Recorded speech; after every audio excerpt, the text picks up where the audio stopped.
Good morning, YouTube, and welcome to What the Papers Say with White Van Man and the Weekend Eye. It's a lovely day here and wherever I am, and which is nice because yesterday it wasn't. So, on with the headlines. Plastic menace of supermarket goods revealed. This is front page news. UK stores are using twice as many throwaway plastic items as previously estimated. Less than half of the 114 billion pieces used annually are recycled.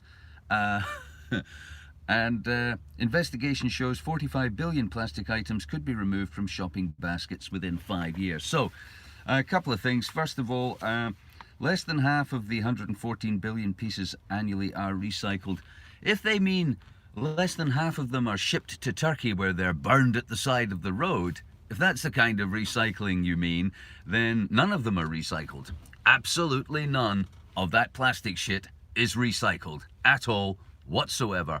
In fact, a tiny percentage of plastic somewhere in the world is chewed up and made into, I don't know, bumper car bumpers somewhere.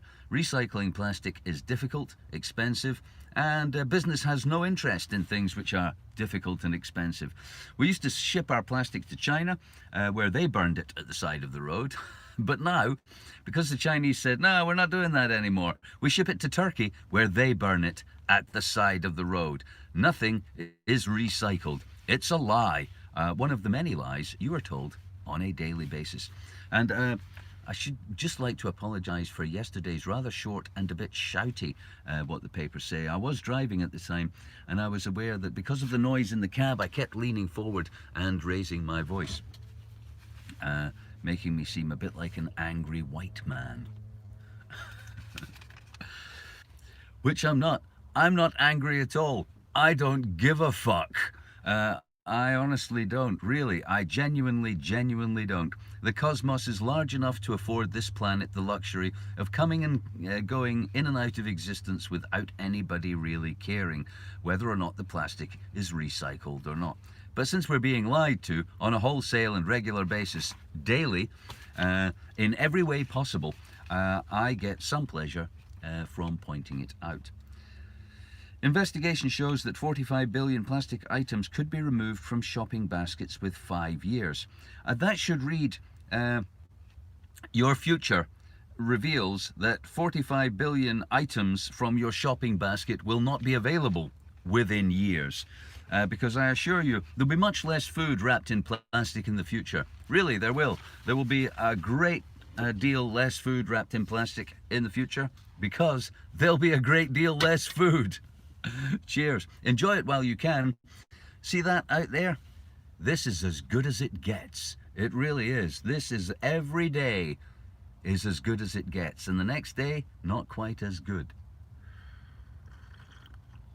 And for those of you who don't believe that and who infrequently send me comments on the internet, a new and fascinating YouTube algorithm means that comments which include the words "fuck off, you tosser" just simply disappear. So if you haven't had a reply from me and you're wondering if I'm just not paying any attention or if your comment's just not worthy of reply, it might be that I just told you to fuck off because you're a tosser.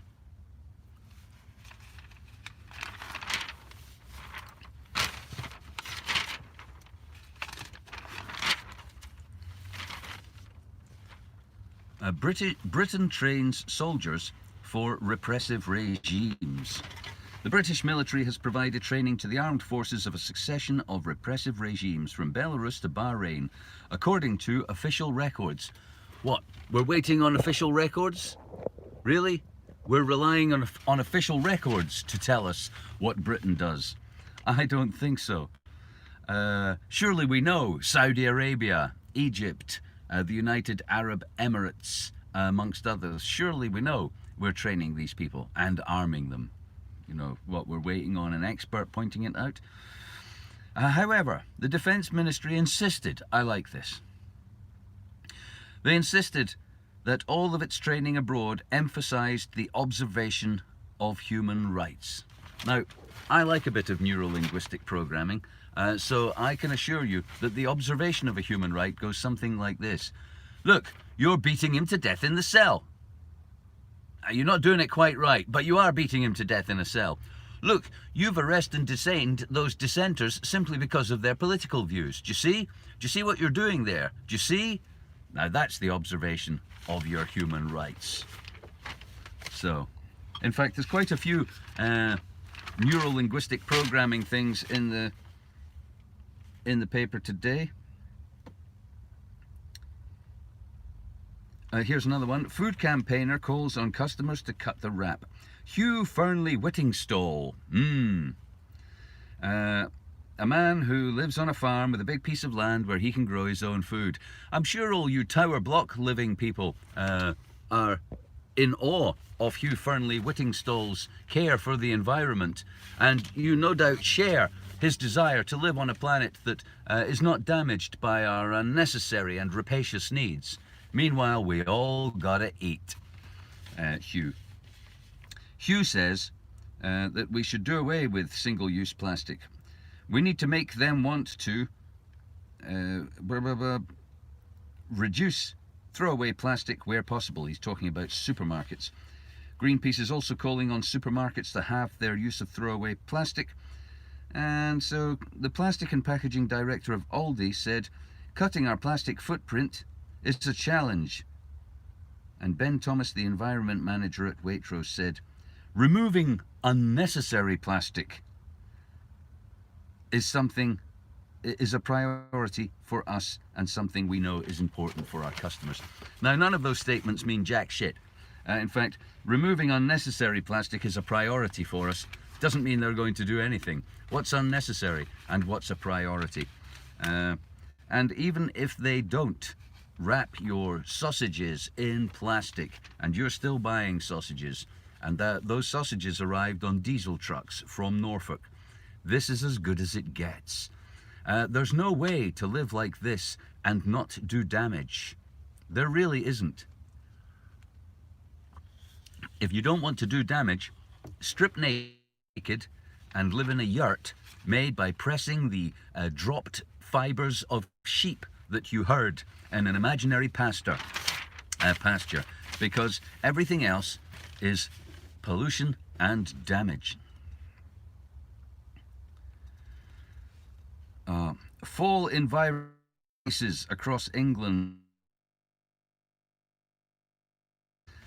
Deaths are, of course, plummeting also.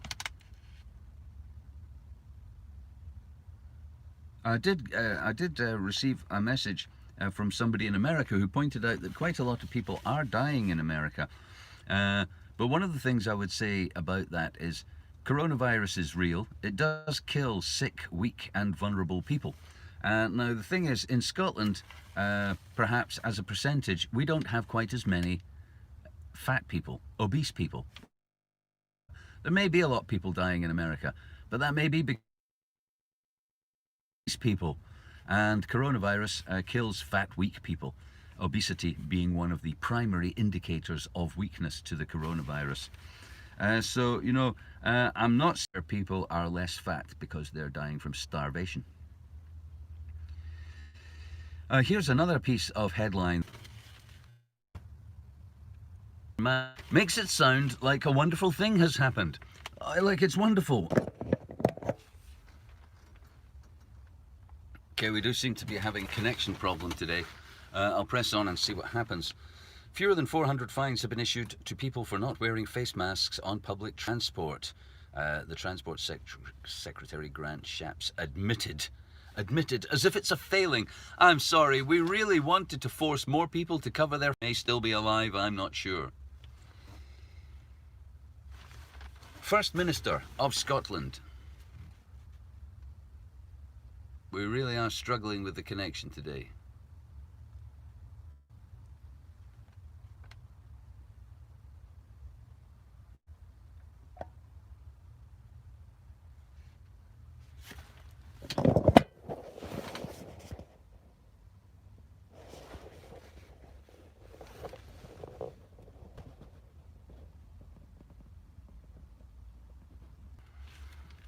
Okay, I appear to be struggling with connection today, so if you're getting this, great, and if you're not, well.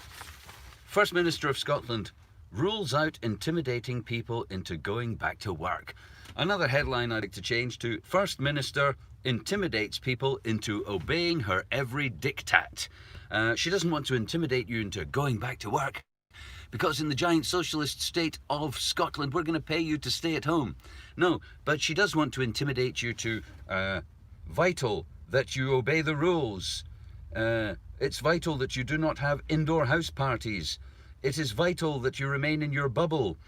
For the suppression of the virus, it is vital that you maintain your obedience, blah, blah, blah. But she doesn't want to intimidate you into going back to work, just into doing loads of other shit. Miss Sturgeon said people should not be told they risk being sacked if they do not go back to the office, and she's personally going to pay for it. Oh no, sorry. I mean you are personally going to pay for it.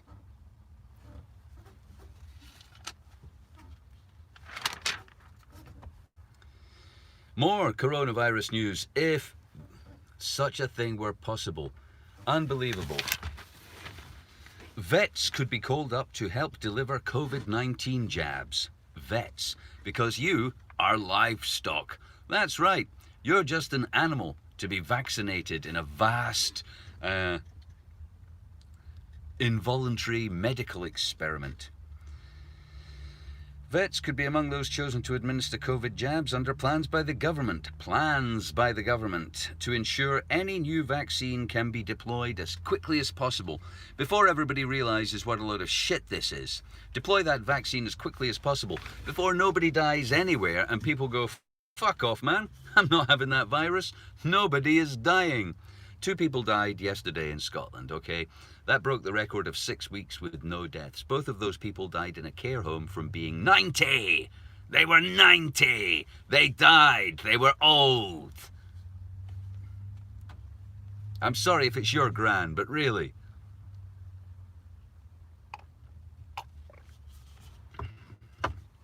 Vets. I have news for you. Actually, vets are not the only people being considered in government plans. G4S security guards are also part of the government's plan for roadside testing, roadside vaccination, roadside checkpoints, roadside intimidation. If the supply of vaccines is high enough, it is understood that healthcare workers dealing with animals will be considered to deliver it. The government has ordered 340 million doses, enough for, 4 doses each.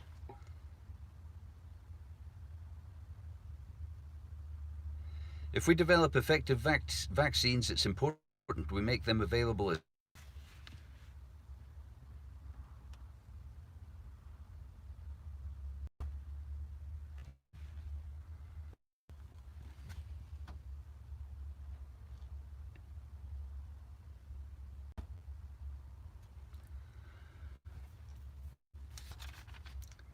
connection.